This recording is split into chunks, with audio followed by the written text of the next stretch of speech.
Assalamualaikum warahmatullahi wabarakatuh. Di sini kami akan mempresentasikan hasil diskusi dari kelompok kami yang beranggotakan 1. Adinda Anastasia Febi Valentina dengan NIM K77200001, Anissa Ika Wardani dengan NIM K77200007, Bernadetta Winda dengan NIM K77200016, Citra Nailus dengan NIM K77200017, Febiani Nahi Azizah dengan NIM K77200033.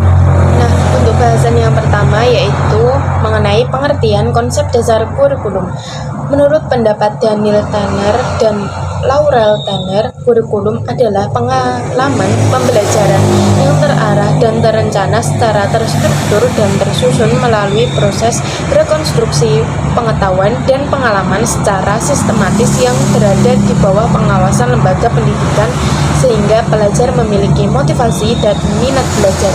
Kemudian menurut Hilda Taba dalam bukunya pada tahun 1962, pengertian kurikulum sebagai a plan of learning yang berarti bahwa kurikulum ialah sesuatu yang direncanakan untuk dipelajari oleh siswa yang memuat rencana untuk peserta didik. Dan menurut pendapat Gareth J.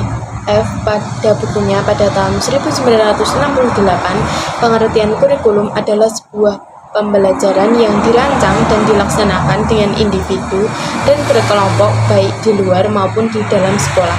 Jadi secara garis besar dapat disimpulkan bahwa kurikulum adalah sesuatu yang direncanakan untuk pembelajaran agar terarah dan terencana secara terstruktur dan tersusun yang akan dipelajari peserta didik secara individu atau berkelompok di dalam maupun di luar lingkungan sekolah. Fungsi menurut Alexander Inglis dibedakan menjadi 6. Yang pertama yaitu fungsi penyesuaian. Suatu individu hidup di dalam suatu lingkungan, sedangkan lingkungan itu sendiri memiliki sifat yang berubah-ubah atau dinamis. Oleh karena itu, suatu individu harus mampu menyesuaikan diri dengan lingkungannya. Dalam hal ini, fungsi kurikulum disebut sebagai alat pendidikan untuk menuju individu yang well adjust. Yang kedua yaitu fungsi integrasi. Dalam hal ini, individu harus mampu memberikan perannya ke dalam masyarakat, sehingga mampu membentuk dan mengintegrasi masyarakat tersebut. Untuk fungsi yang ketiga yaitu fungsi diferensiasi. Dalam fungsi diferensiasi ini mampu mendorong masyarakat untuk berpikir kritis dan inovatif sehingga mampu memajukan suatu kemajuan sosial dalam masyarakat. Untuk fungsi yang keempat yaitu fungsi persiapan. Dalam hal ini kurikulum mampu mempersiapkan individu untuk maju ke jenjang yang lebih lanjut dan mampu terjun ke dalam masyarakat dengan baik. Untuk fungsi yang kelima yaitu fungsi pemilihan. Dalam hal ini kurikulum memberikan kebebasan ataupun fleksibilitas kepada individu agar memilih sesuai apa yang diinginkan dan apa yang diminatinya sehingga potensi yang dimilikinya mampu dikembangkan dengan baik. Untuk fungsi yang keenam yaitu fungsi diagnostik. Dalam hal ini fungsi kurikulum diarahkan untuk memberikan bantuan dan pengarahan kepada individu dalam memilih dan mengembangkan maupun mengeksplorasi kemampuan yang dimilikinya. Jenis-jenis kurikulum dilihat dari sudut sebagai guru.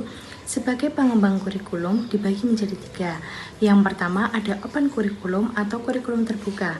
Artinya kurikulum yang bisa dikembangkan sesuai dengan kemampuan dan keinginan guru. Yang kedua ada closed kurikulum atau kurikulum tertutup. Artinya kurikulum yang sudah ditentukan materi, metode, dan tujuan sehingga guru tinggal melaksanakan apa adanya. Yang ketiga ada guide kurikulum atau kurikulum terbimbing. Artinya kurikulum yang setengah terbuka, setengah tertutup.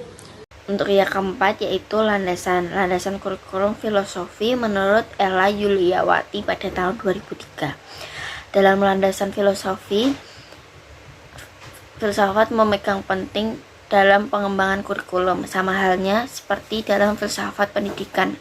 Kita dikenalkan sebagai berbagai aliran filsafat seperti paternalisme, essentialisme, eksistensialisme, progresisme, dan rekonstruksivisme. Dalam pengembangan kurikulum pun senantiasa berpijak pada aliran-aliran filsafat tertentu sehingga akan mewarnai terhadap konsep dan implementasi kurikulum yang dikembangkan. Masuk pada pembahasan yang terakhir yaitu komponen kurikulum. Herrick membagi kurikulum dalam 5 komponen. Yang pertama adalah analisis situasi. meliputi analisis kondisi emosional, politik, budaya, agama, serta geografis negara tersebut. Yang kedua, yaitu perumusan tujuan. Nah, dalam merumuskan tujuan ini memperhatikan faktor masyarakat, peserta didik, lalu pengetahuan, dan proses pembelajaran. Komponen yang ketiga adalah pemilihan konten. Dalam memilih konten ini memperhatikan beberapa faktor, yaitu yang pertama adalah sumber yang tersedia, lalu tuntutan masyarakat, kebutuhan internasional, tingkat dan usia peserta didik, kualitas dan kuantitas pengajar, lalu kebudayaan yang dianut. Komponen yang keempat, strategi dan metode pengajaran. Nah, dalam membuat strategi dan metode pengajaran ini, kemudian akan dianut oleh pengajar sebagai bentuk pedoman pengajaran.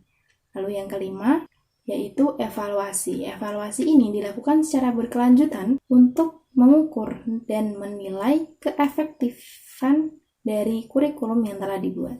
Jadi seperti itu pemaparan mengenai konsep dasar kurikulum dari kami kelompok 3. Terima kasih, sekian dari kami. Wassalamualaikum warahmatullahi wabarakatuh.